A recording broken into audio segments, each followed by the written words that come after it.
Hey, how's it going? Today I'm talking about Disney marathon fueling. This is Running to the Castle, a podcast for injury-prone Run Disney runners on a journey to running magical miles. Join me, Dr. Allie, as I share the secrets I've gathered as a runner, doctor of physical therapy, and coach. You'll learn the exact ways I get my clients to the castle strong without feeling broken or held together with KT tape as they cross the finish line. Okay, so for this fueling information, I'm talking specifically about Disney for marathon weekend. That's the only weekend that Disney has the marathon. And I'm going to look specifically at the race map, and I am going to talk about fueling for a 6-hour marathon. Okay, so that will give some context. If you're running faster or slower than that, add in or subtract based on what I talk about here. So in general, intra-run fueling for any race or any long run, you want 60 to 90 grams of carbs per hour you're out there. Now, if you've listened to my podcast episodes the past couple of days, you know that I also recommend including the hours that you're waiting around in the corral. Okay? So that sounds like a lot of food because for the marathon starts at 4:30 starting this year, 2025. So if you're waiting around, you're probably getting to the corrals an hour, 2 hours beforehand. So we're talking getting up, having something to eat or having something to drink. If you're not a morning breakfast race day person, listen to that podcast episode. I will link it in the show notes. But have something, start getting something in your stomach, and then add in more and more and more while you are waiting around in the corral. And then at the 0 time marker, when you start running, when you start your race, that's when you're going to start official fueling. Okay, so 60 to 90 grams of carbs per hour you're out there. So we are going to want between 360 and 540 grams of carbs for the race. Okay, so 360 to 540 grams of carbs. That's a lot of carbs. For context, a standard banana is about 15 grams of carbs. If it's a really large banana, it could be upwards of 25 or 27 grams. When we are looking at the marathon race map, there are 18 water stops, 5 food stops, and 14 medical stops on this race course, January 2025. For the water stops, marathon weekend, for the marathon, 18 water stops, water and Powerade. Now, I don't know if they're going to have Powerade at every single water stop. Let's assume they don't. But when they do, take some Powerade. Food stops. 5 food stops. They typically have bananas. They typically have sport beans. Maybe they have other things. I hear rumor that you can also get some chocolate toward the end of the race. That can help. But you don't want to rely on just what the race course has, because 5 food stops, as you'll be able to tell in this podcast episode, that is way under fueling if you rely solely on those food stops. You need to bring more. Or even if you rely just on the 18 water stops and the 5 food stops, that sounds like a lot. It sounds like a lot. It's not. It's not enough. And the reason for that is Powerade has 25 grams of carbs per unit. Per unit. You're not getting a whole Powerade bottle when you go through a water station. You're getting a cup. Maybe it's half a cup full. Maybe you spill some. You're not getting that whole amount.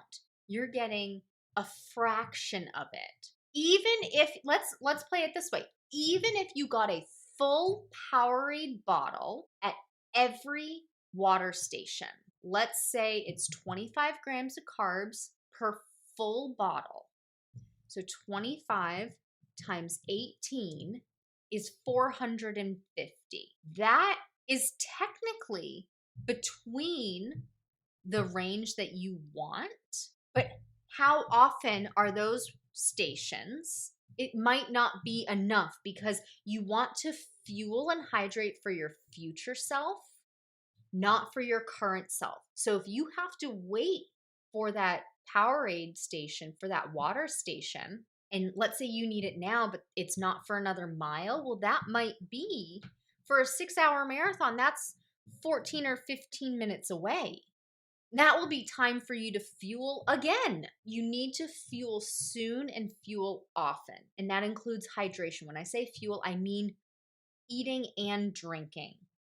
So you want to start when you're in the corral, and then official marker starts when you cross the start line. So set a timer on your watch and fuel based on time, not miles. A big mistake I see a lot of runDisney runners make is that they fuel based on miles, which at home, that might work out just fine because you're very consistent with your pace when you're on a training run. But race day, it's a whole new ballgame. You could wait in line for a character. You could be funneled through a narrow area and have to take more time to get half a mile down the road. It might take you 10 minutes to just go half a mile. And so if you wait for the mile markers, you're going to be behind. Another mistake I see runDisney runners make is that they fuel based on how they feel. They don't feel like they need hydration yet. They don't feel like they're hungry yet. They don't feel dizzy or weak yet. So they don't add fuel. They don't hydrate. They don't have anything. They put it off and wait.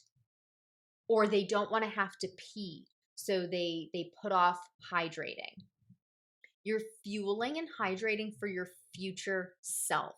You're not fueling and hydrating for what you feel now. You're fueling and hydrating for how you want to feel 20 to 30 minutes from now. So if you wait until you're thirsty, you're already dehydrated. Thirst is a symptom that your body feels when you've already started getting dehydrated so that you don't get further dehydrated. It's not to prevent you from getting dehydrated. It's a feedback that you're already on the path to dehydration. So you need to fuel before you need to drink, you need to hydrate before you feel that feeling of thirst. You need to fuel, you need to eat before you feel dizzy from lack of sugar. You need to fuel, you need to eat before you feel like your legs are really heavy or like they can't move and they feel like they're going to collapse. That's too late. If they feel like they're going to collapse, that's way too late. You're like an hour and a half too late. If you're really dizzy or really nauseous, I get super nauseous when I get a hypoglycemic episode. I'm an hour too late if I'm nauseous from lack of sugar. Fuel and hydrate often and do it sooner than you think. I recommend every 20 minutes take in 20 grams of carbs. So what does that look like? I use the example of honey stinger waffles because they're so common. So many people like them. Disney has them in the snack boxes and they're 21 grams per package. 21 grams of carbs per package. So that means one honey stinger waffle every 20 minutes during the marathon. And I know what you're thinking.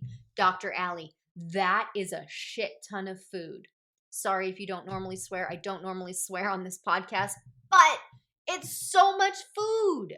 Yes, it is so much food. You are going to feel like you are constantly eating. You should be doing that during your training runs, but the hay is in the barn. What's done is done. Now we are looking at race day fueling. It's a lot of food. Shoot for the moon, land amongst the stars.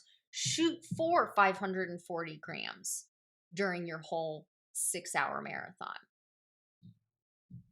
settle for 360 grams. Try and land somewhere in the middle. Every 20 minutes, take in 20 grams. That will get you to your minimum of 60 grams per hour that you're out there. Honey Stinger waffle is 21 grams. Honey Stinger chews, 23 grams per pack. Liquid IV, 10 grams per pouch. I like Black Forest gummy bears, 11 grams of carbs per packet. I would need to take in 2 of those every 20 minutes. So I'm taking in 6 of them per hour. So I need to carry 36 gummy bear packets with me if I'm solely relying on gummy bears. I don't solely rely on gummy bears. I rely on liquid IV as well. So if I'm doing that combo, that's 21 grams of carbs with 1 pack of gummy bears and 1 liquid IV. But that liquid IV pack, if I'm putting it in water, that's 14 ounces of water. I would need to do 1 gummy bear pack and 1 liquid IV pack every 20 minutes. I could do a banana, 15 grams of carbs, depending on what size the banana is. Powerade, 21 grams per unit. I think I said 25 grams per unit before. That was incorrect. I looked at the wrong row on my spreadsheet here. But mix it up, keep it interesting. Do some Powerade, do some liquid IV. You can do flat soda, flat full sugar soda. No diet soda, no Coke Zeros, no Dr. Pepper Zeros. It has to have full sugar. Sprite, Coke could be good because it has caffeine in it. Disney tends to do sport beans at their food stops. So practice with sport beans, get used to it. Other candy, Swedish fish, jelly beans.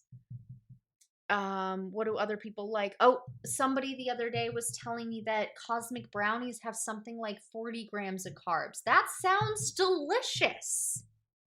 I love cosmic brownies. Bring a cosmic brownie. Bring something that excites you for the dull moments, for the hard moments. Mile 16, mile 20, mile 24. Have something to look forward to. And I know we're doing it based on timing every 20 minutes, but when your time to eat something comes around those mile markers, have that special item. Pop-Tarts, Rice Krispie treats, pretzels. I have a client who uses peanut butter filled pretzels, and that's all she likes to have when she's doing her long runs and her marathon. Find what you like, use something that excites you, make that a special item just for that specific mile marker or time frame. I like liquid IV as my drink. I save strawberry lemonade flavor solely for when I'm training and when I'm racing. I don't drink strawberry lemonade liquid IV outside of running. I save it for when I'm running. I have other flavors at other times because this is a special one. I want to keep it interesting for me. So bring your fuel, bring what you're used to using, and bring a lot of it. You don't have to use goos and gels if you don't want to. I like real food, so candy, gummy bears, Swedish fish, sour punch straws, applesauce, bananas, pretzels, Pop-Tarts, graham crackers, something that's tasty. And make sure you're balancing it between what you're eating and how you're hydrating. Use water, use Powerade, salt tabs, liquid IV, drip drop, exact. Mix it up. Make sure you're getting your electrolytes in. Make sure you're getting your salt in. Make sure you're hydrating. And make sure you're fueling. If you're already feeling something, yes, take in food now, but use that as a reminder that you need to fuel and hydrate often, soon and often. Don't wait. Every 20 minutes, starting at the corral, start eating, but then definitely every 20 minutes once you cross that start line. Okay, let me know what you thought about this episode for marathon fueling. Hey, can I ask a quick favor? If you're enjoying this podcast, would you take 20 seconds to leave a rating and review? Leaving a rating and a review helps other runners find this podcast because the platform you're listening to this on will start suggesting it to runners like you. All it takes is 20 seconds. Thank you so much for supporting this podcast. As always, thanks so much for listening. That's all for now. Talk to you soon.